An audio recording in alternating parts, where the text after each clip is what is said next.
Good morning, sir. Thank you for joining us here today at DPS GBN and mentoring us at this tournament here today. We are glad to have you here and we hope this session today goes really well. So, we'd like to start with our youngest interviewer, Myra. Sure. So, what do you think is the best thing about chess? Best thing about chess, that's a good question. Um, I think the best thing about chess is that you learn so many skills while you're playing it.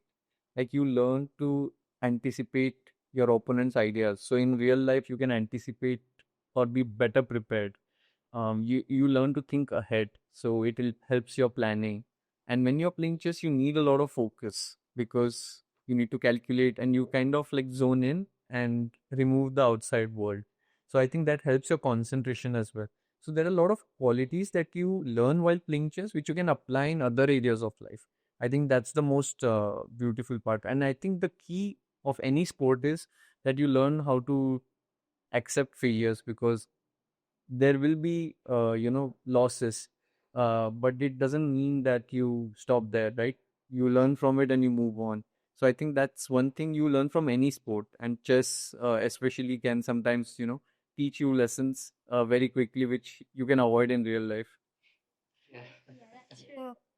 What roles do schools play in promoting chess like DPS GBN has organized this event? I think it's a very important thing that the schools support sports, because I remember when I was playing a lot, I used to go to tournaments and I used to miss school naturally. So my school was very supportive. The teachers used to wait sometimes when I come back. They used to take extra classes of me and just catch me up. They never, what to say, created an issue that I was playing outside, my attendance was low. They were encouraging me, and whenever I did good, or they encouraged by supporting those things as well. So without that, it would have been a hurdle. So I think the schools which support sports, I have like really a lot of respect for them, because without that, I wouldn't be here. So I think any school that does that is, getting a lot of brownie points from me. My question to you will be, what will they find you doing if you're not sitting across a chessboard? The thing is, there are so many things that I would like to do. I have a lot of hobbies, uh, and that's why I don't know what I'll be doing, because I have so many things to pick from. So I could either be watching YouTube like everyone else, or I could be taking up a new hobby, like I was learning guitar in between. I love filmmaking. I'll read about it. So there are just too many things. One thing you would not find me doing is just sit idle. That I can't do. That's Yeah, that's really cool.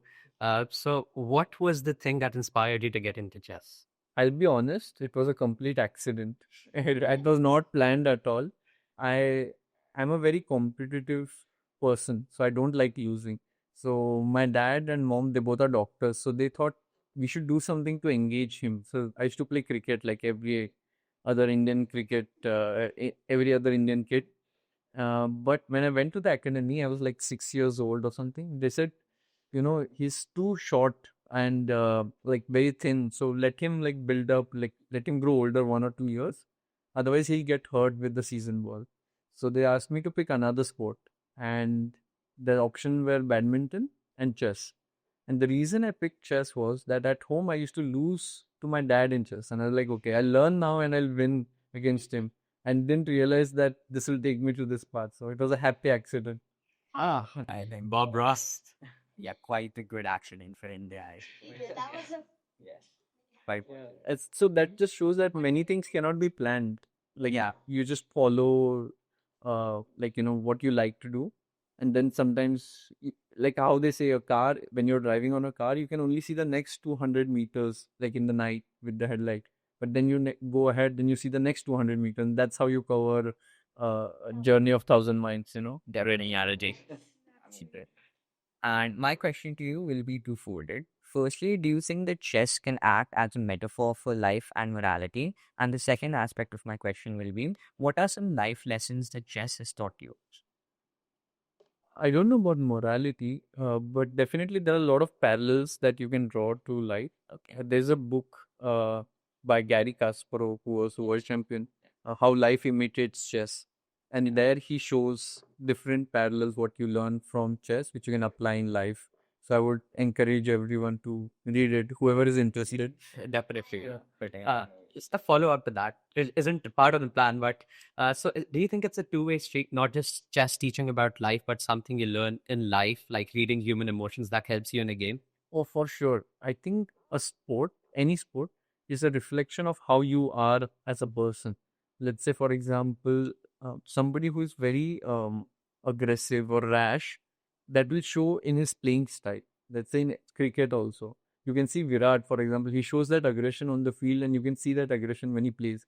Whereas someone as Rahul Dravid, who is very composed, very cool, calm, collected, and the playing style reflects it, right? Yeah. So how you are as a person, sports shows that.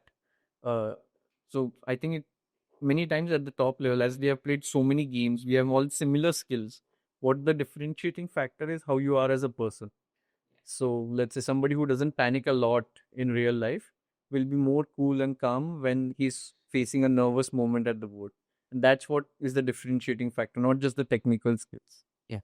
Yes, and I know you said you could write a book about it, but if you had to summarize for the audience watching, what are some life lessons that, in bullet points roughly, that chess has taught you? I'm just thinking a bit on it. Definitely. So much to think about. Yeah. And first of all, I must appreciate all of you. You guys have some excellent questions. You guys were well prepared, and that's also making me think. So that's a good sign. Making a chess Grandmaster thing. I think one thing which has taught me is the value of discipline because as a sports player, sometimes you have to sacrifice the immediate pleasures for, let's say, you have to train, and then you see your friends, let's say, having fun going out on a summer trip while you're training. But then you realize that in long term it paid off, that I put in those hours. So it teaches you the value of discipline for sure, any sport. Because I don't think you can be a good player without putting the hours that are required. Um, the art of preparation, like how to be prepared well in advance. Let's say when we are going for a game, we look at our opponent, what he might be playing, what his style is. We anticipate things. That helps in real life as well. That you think ahead. Like Yeah. you develop foresight when it comes to it. So that's one of the points.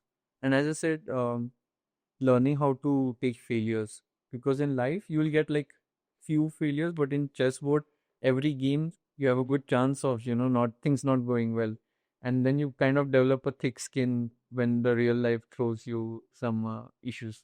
So I think Yeah. these are three that come to my mind right now. Yeah. Really nice answer. Okay, so what are your hobbies aside from chess? And do you plan to also pursue one of those professionally eventually? Um, I have many hobbies. As I said, I like to play the guitar, but I don't think I can become a professional because it's like sport. You need to put like years of effort to become. But I'm happy with it being a hobby. It gives me joy. Um, maybe I like entrepreneurship. I like to read about businesses. So maybe that is one thing that I could take up. But who knows? It can be another happy accident. So, my question for you is who taught you chess growing up, and who do you think has been the best teacher in terms of connect with the game or personally assisting you in developing your skill set? So my father taught me chess. He still follows the games at 3 a.m. Whenever I'm playing, he's watching that. And then he would tell me, why did you make this move? So he's a big fan of the sport. And the best learnings I've got are from my own games actually. Because when I went through them, I realized what mistakes I was making. Uh, especially when the emotions die down, I don't take things personally, and then I look at objective mistakes. So chess is one thing which makes you introspect a lot. That what did I do wrong? What I could do better, and that's one thing I think that has taught me the most. Of course, there were many coaches, but what the game or the life teaches you, that's irreplaceable. Yes, sir. So one more follow-up question to that. Do you think anyone in your family still has the capability of beating you in a game right now? I would say that there are few people who have ambitions of doing it. Yes, but I'll not discourage them. But I know what's the truth. So That's really nice. So having qualifying for the candidates tournament, what was your takeaway from there? My biggest takeaway from candidates was that I focused a lot on the technical aspect of the game, like what moves I should play, what opening should I study. I built a team around it, and my trainers helped me in that. But one key thing which I missed out or I didn't work hard enough was to anticipate the pressure that will be there in that tournament and to work on mental toughness or the mental skills that are required to play under that high pressure situation. So that was one thing that I realized that, and also one thing was that you can try to be prepared as much as you can, but life is uncertain and it's going to throw in some situation which you did not expect. So how do you handle that, and maybe be more mentally prepared about it? I have a very different kind of question now based on your past interviews. You have mentioned you have an interest in AI and technological development. Do you think cheating in chess will become a big problem with developments in technology like brain implants? Oh, I didn't think of that. But we might be a bit far away from it, uh, from having that technology. But definitely AI is a boon and also a problem if misused. So it's one of the problems which I don't think of because I can't really control it. I let things unfold and see where it goes. But having said that, I think everybody should embrace AI in their daily life because, um, for example, I give you an analogy that there were two players back in the early 2000s, and that's when the computer or the internet era had started. So one player was like, this machines, they'll never be as good as humans. And he used to keep practicing on the board. And the other player, although he did not enjoy that technology, he started to learn more about it, try to inculcate in his daily life. And the difference is the player who inculcated that was Vishwanathan Anand. And the other player who was Peter Liko, he, of course, later on embraced it. But at that point, he had this mentality that, I'll not, it's, he did not change with the times. So I think it shows that you have to always accept what things are and then, not be rigid about it. Yeah. That is a good lesson too. Yes. So, an extra question from me. What is your favorite opening to play, like in chess? Favorite opening? I used to like the Sicilian defense in the childhood just because I've won a lot of games with it.